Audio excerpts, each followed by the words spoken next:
Ankara'dan İstanbul'a doğru gelirik. Yeni yola çıkmışıq. Bugün 1 May'dı.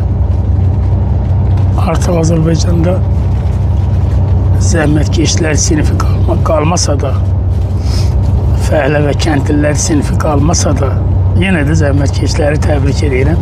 Çünki biz dünyada yeganə ölkəyik ki, zəhmətkeşləri, fəhlələri və kəndliləri sinif kimi ləğv edə bildik. Bizdə artıq ümumi bir kütlə var. Təbii ki, böyük və şərəfli millətimizi bu hala gətirmək istəyən bir siyasət də var. İnanmıram, başarılı olacaqlar. Dostlar yazır, sən geliyirlər. Mən də birazdan bir status paylaşacağım. Nəticələr haqqında insanlarımız narahat. Yəni, tamaşaçılarımıza, oxucularımıza, seyircilərimizə bildirmək istəyirəm ki, dünən və sıra gün əməliyyatlar, analizlərdən keçdik. Həm müxtəlif analizlər, həm pek çəkim. Pek çəkim çox önəmlidir onkoloji xəstəliklərdə. Və nəticə dünən axşam həkimlərin də iştirakıyla müzakirə olundu. Bəzi sahələrdə irəliləmələr, bəzi sahələrdə geriləmələr var. Ümumi nəticə budur. Bəzi sahələrdə irəliləmələr, bəzi sahələrdə geriləmələr var. Amma genel durum iyi. Yəni, ümumi vəziyyət yaxşıdır, dedi həkimlər. Müalicə protokolu dəyişdi. Tamamilə yeni müalicə ilaçları yazıldı. Yeni müalicə metodları müəyyənləşdirildi. İndən sonra bu müalicəvi metodlar üzərinə hərəkət edəcəyik. Və indi də yönümüz İstanbul'a doğrudur, bərəkətli Anadolu torpaqlarından keçirik. Məlahət xanım baxıb torpaqları mənə göstərir. Deyir ki, nə gözəl, nə qalan, nə münbit torpaqları var. Mən də deyirəm ki, bəs 2000 ildir, 3000 ildir bu bərəkətli torpaqlar uğrunda gedir da savaş. İndi də Anadolu'nun bu bərəkətli torpaqlarının uğrunda gedir savaş. Ona görə də biz həm də bu torpaqları qoruyacağıq təbii ki. Həm də bu torpaqları qorumaq bizim görəvimizdir. Azərbaycan torpaqları nə qədər önəmlidirsə, Türkiye torpaqları, Türk torpaqları o qədər önəmlidir. Türkistanın torpaqları o qədər önəmlidir. Orta Asiyanın. Sincan, Çinin Uyğur bölgəsi o qədər önəmlidir. Turan elə laflarda, elə sözlərdə olmur. Turan hər bir zərrəni və hər bir torpaq hissəsini, dağı, daşı, dərəni, təpəni qarış-qarış qorumaqla olur. Həm can sağlığımız uğrunda savaşacaq, həm də millət uğrunda savaşacaq. Və yeri gəlmişkən, yadıma düşdü. Mən xərçənglə savaşarkən çox amansız və çox zalim bir xəstəliklə savaşarkən acı bir xəbər aldım. Onkoloji mərkəzdə bizim bir qazimiz əlində qumbara partladıb. Təfərrüatları bilmirəm. Bəzi media orqanlarından əldə etdiyimiz məlumatlara görə təfərrüatlar onkoloji xəstəlikdən əziyyət çəkən qazinin cana yığılması nəticəsində olur. Bəs aylarla xərçəng xəstəliyinin nə böyük bəla olduğunu və bu böyük bəlanın Azərbaycan dövləti tərəfindən həll edilməli olduğunu bu batmış səsimlə hayqırmıram. Neft də dünən 6% artdı. 122 dollara çıxdı. Endirin cərimələri. Gətirin xərçəng xəstəliklərinin dərmanlarını. Mənə yeni təyin olunan ilaç, akıllı ilaç qiyməti nə qədərdir bilirsinizmi? Onu burada deyib tamaşaçılarımızın qanını qaraltmaq istəmirəm. Azərbaycan xalqının hər bir fərdinə sahib çıxmaq lazımdır. Həmin qardaşımın, həmin qazi qardaşımın. İndi biriləri çıxıb deyir ki, o qazi deyil. Qazi deyilsə ölməlidirmi? Ağıllı adamlar. Qazi deyilsə ölməlidirmi? Qazi olur, ölür deyirsiniz. Niyə belə oldu? Qazi olmur deyirsiniz, qazi deyil. Qazilər ölməlidirmi? Qazi olmayanlar ölməlidirmi? Dövlət hər kəsi. Anadolu'nun yolları bərəkətlidir. Anadolu müqəddəsdir. Anadolu'nun hər qarşını gəzmək mənim boyun borcumdur. Tələbəlikdə də gəzmişəm. Anadolu mənim üçün ana südü qədər əziz və müqəddəs bir yerdir. Amma niyə biz bu 100 və 1000 kilometrlərlə yollarda sağlamlığımızın peşində qoşmalıyıq? Peşindən qaçmalıyıq. Niyə? Bizim zəngin dövlətimiz var. Bizim milyardlarla dollar paramız var. Niyə bizim 500 min xərçəng xəstəmiz olmalıdır? Niyə adamlar bu həddə gəlməlidir ki, əlində qumbara xəstəxanaya girsin? Dövlət ağlı. Azərbaycan dövlət ağlı. Əgər varsansa düşün. Düşün sən hara gedirsən. Sizi sevirəm, əziz Azərbaycanlılar. Növbəti bir müalicə kursundan dönürük İstanbul'a. Çalışacağım yaxınlarda Azərbaycana dönüm. Biz bu vətənin hər qarşını sevən insanlarıq. Keşke bu vətən də öz vətəndaşlarını sevsin, öz vətəndaşlarının qeydinə qalsın. Hamınızı bağlama basırım. Değerli dostlar, siz Azərbaycan Xalq Parlamentinin üzvü Əvəz Zeynallını dinlədik. Əvəz bəyi indiki belə ağır durumunda belə yenə də Azərbaycanla dərdlənir, Azərbaycanın dərdləri, yenə də Azərbaycanın problemlərindən yaşayır o. Özü o xəstəliklə, o ağır xəstəliklə çarpışa. İndi Azərbaycan xalqı baxsın, belə fədakar, belə namuslu bir qələm sahibini, belə istedadlı bir jurnalisti xərçəng xəstəliyinə saldı, xərçəng xəstəliyinə mübtala elədi həbsxanada. Bax, bu rejim Azərbaycanı sevən insanlara qarşı hansı münasibətləri sizin özünüz görürsünüz. Çox, əlbəttə ki, çox ağırdır bu. İndi bunlardan danışdıqca adam odlanır, alovlanır. Yeni indi bizə qoşulanlar da var. Mən salamlayıram bizim dəyərli xanımımızı, Azərbaycan Xalq Parlamentinin üzvü, bizim hörmətli deputatımız da qoşuldu verilişimizə. Biz verilişimizi indi davam elətdirəcəyik. Deyəsən, mən çox danışıram. Arada çox xahiş edirəm, hamı prosesə qoşulsun, hamı öz sözün, öz fikirlərini desin. İndi sözü İradə xanıma vermək istəyirdim. İradə xanım da mənə bu məsələlərdə kömək eləsin ki, mən tək qalmayayım, çox danışmayayım. Validə xanım, sizi salamlayıram, xoş gəlmisiniz. Mən verilişin əvvəlində dedim ki, mən o həkimə də acıyıram. Qazimizə 10 qat, 100 qat acıyıram. O həkimin də qatili dövlətdir, qazimizin də qatili dövlətdir. Onları o vəziyyətə salan, o nəticənin, o insidentin baş verməsinin səbəbkarı, yeganə səbəbkarı Azərbaycan dövlətidir. İndi mən sizi bunu sübutlarla təsdiq eləyim ki, həqiqətən bunun təqsirkarı nə həkimdir, nə qazi qardaşımızdır. Deməli 2006-cı ildə onkoloji xəstələrin şiş əleyhinə əsas preparatlarla təminatı üzrə tədbirlər proqramı təsdiq edilib.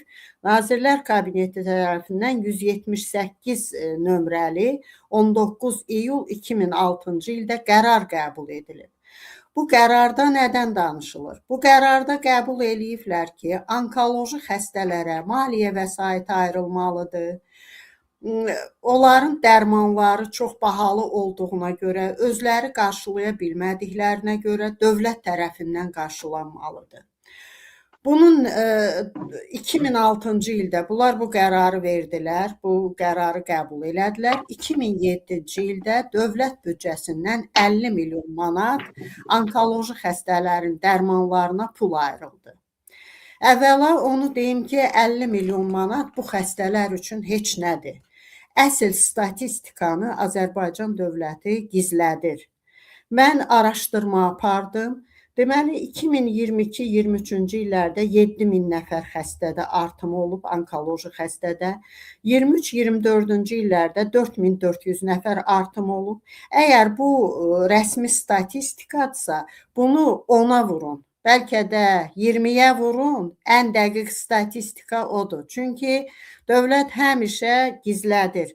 Həm dövlət gizlədir, həm də ki, gərək obyektiv danışasan. İmkanlı şəxslər burada heç dispanser qeydiyyatına dayanmırlar. Onlar birbaşa pulları var, xarici ölkələrə, harda bu onkoloji xidmət çox gözəl qurulub, yaxşı xidmət göstərilir, onlara müraciət eləyirlər.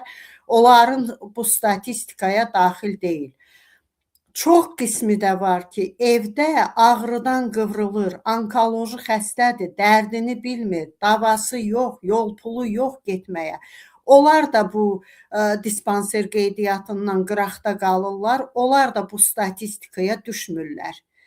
Ucqar kənddə yaşayır, yol pulu yoxdur, çörək pulu tapmır heç. Hardan bu pul tapsın, gəlsin, özünü müayinə eləsin.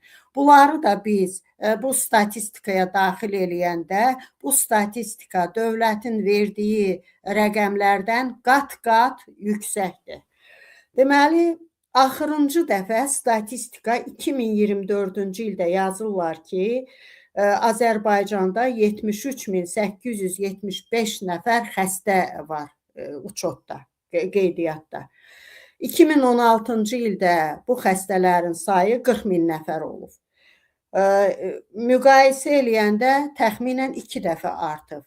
O mən dediyim amilləri də üstünə gələndə 2 dəfə yox, bu xəstəlik bəlkə də 10 dəfə artıb. Ona görə dəqiq statistika aparmaq lazımdır. Heç bir xəstəyə onkoloji dərman verilmir. Heç bir xəstəyə pulsuz xidmət göstərilmir. Baxmırlar onun. Mən o birisi qonşu dövlətlərimizlə də müqayisə elədim ki, onkoloji xidmət misal üçün Gürcüstanda necə təşkil olunur. Gürcüstanda illər əvvəl onkoloji aylıq gəlirindən asılı olaraq kasıb təbəqəyə tamamilə pulsuz idi. Keçən ildən də təzə bir qanun qəbul elədilər. Bütün xəstələrə iqtisadi imkanından asılı olmayaraq bütün xəstələrə onkoloji xidmət pulsuzdur. Bütün dərmanlar pulsuzdur. Özdə mən mat qaldım, orada araşdırma apardım. Gürcüstanda deməli dünya onkologiyasının ən son, ən yaxşı, ən mükəmməl müalicə üsullarını gətiriblər. Onlar qat-qat bizdən kasıb xalqdır. Qat-qat kasıb dövlətdir. Neftləri yox, qazları yox. Bir dənə barjomiləri var. Bizim isti suyumuz da var, sirabımız da var, narzanımız da var. Bizim hər şeyimiz var. Onlar öz xalqına bu xidməti pulsuz təqdim edə bilirlər, biz eləyə bilmirik. İmmunoterapiya ilə təmin olunmalıdır bu xəstələr. Çox bahalı dərmanlardır. Bu xəstə bunu qarşılaya bilmir. Ona görə də aldığı müalicənin heç effekti də olmur. Sonra robotik cərrahiyyə bizə də gəlib. Keçən il mən sosial şəbəkədə gördüm, onu təqdim elədilər xalqa. Ancaq gəlin açıq danışaq. Xalq bu robotik cərrahiyyədən yararlana bilirmi? O qədər bahadır onun qiyməti. O bizim kasıb nə? Bizdə orta təbəqə yoxdur. Ancaq kasıb təbəqə var. Onun üçün də bu xidmət əlçatan deyil. Ən vacibini deyim. Deməli, onkoloji xəstələrdə mütləq inteqrafik onkologiya bu həyata keçirilməlidir. Bu nə deməkdir? Bu psixoloji dəstək verilməlidir o xəstələrə. O xəstələrə xüsusi pəhriz verilməlidir. Fiziki reabilitasiyadan keçməlidirlər. Bütün bunlar onlar üçün əlçatandırmı? Xeyr. O qazi qardaşımıza da Allah ona qəni-qəni rəhmət eləsin. Məni o qədər təsirləndirib. Mən o qədər həyəcanlıyam ki, fikrimi toplayıb ifadə eləyə bilmirəm. O qazi qardaşımız vaxtında psixoloji dəstək alsaydı, o qazi qardaşımız vaxtında lazım olan preparatlarla təmin olunsaydı, dövlət tərəfindən qayğı görsəydi, bu hadisə baş verərdimi? Qətiyyən baş verməzdi. Bircə dənə qatil var burada. Qatil dövlətdir. Ay dövlət, Əvəz bəyin dediyi kimi, dövlət ağlını işə sal, belə getməz, dünya belə getməz. Biz insanıq, insanlarla belə rəftar eləmək olmaz. Bizə qiymət vermək lazımdır. Yer üzünün əşrəfidir insan. Hər bir dövlətin ən varlı, ən zəngin potensialı insan amilidir. Bizim varımız dövlətimiz nə neftdir, nə qızıldır, nə sudur, nə bizim ən böyük varımız dövlətimiz insandır. İnsana dəyər vermək lazımdır. İnsana hörmət eləmək lazımdır. Əziz xalqım, mən bir də sənə müraciət eləyirəm. Bütün bu şeylər, bütün bu amillər, bütün bu faciələr, bütün bu baş verən xoşa gəlməz hallar səndən asılıdır. Sən istəsən, bu halların hamısını aradan qaldıra bilərsən.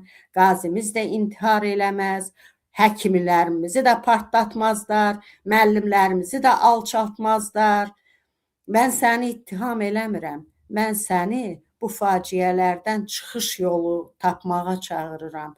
Mən səndən bu tədbir görmək istəyirəm ki, içim mən qarışıqlı, mən də hamımız da kim nə bacarırsa bu amillərə qarşı, bu mənfi, necə demək, ürək bulandıran halları aradan qaldırmağa birgə fəaliyyət lazımdır.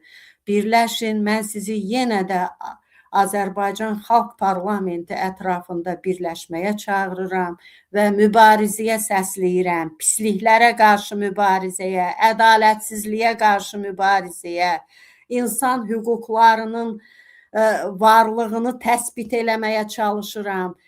Yaxşı həyata səsləyirəm. Yaxşı həyata eləmək üçün seçiminizi düzgün eləyin. Seçin, ən azından əgər namizədliyinizi verməyə qorxursunuzsa, heç olmasa seçin. O seçim də gənə həmrəyliyin bir formasıdır. Seçim də o deməkdir ki, siz bizlə həmfikirsiniz, bizlə bir cəbhədəsiz. Hörmətli millət vəkillərinə də o qədər həyəcanlıyam ki, çox pisdir. Ümumi ruh halım çox pisdir. Bu ölüm hadisələri mənə çox pis təsir eləyir. Bundan neçə gün qabaq biz elə öz debatımızda qalib ölkənin qaziləri niyə özünə intihara sürüklənir? Belə idi bizim mövzumuz. Bu mövzunun axırı çox pis gəldi. Çox xahiş eləyirəm millət vəkilləri, Elman bəy, siz münasibətinizi bildirərdiniz bu qazimizin özünü öldürməyinə, həkimin cavan adam idi, vaxtsız həyatdan getməyinə. Bu məsələlərə sizin münasibətinizi bilmək izləyicilərimiz üçün də, seçicilərimiz üçün də çox maraqlı olardı. Buyurun.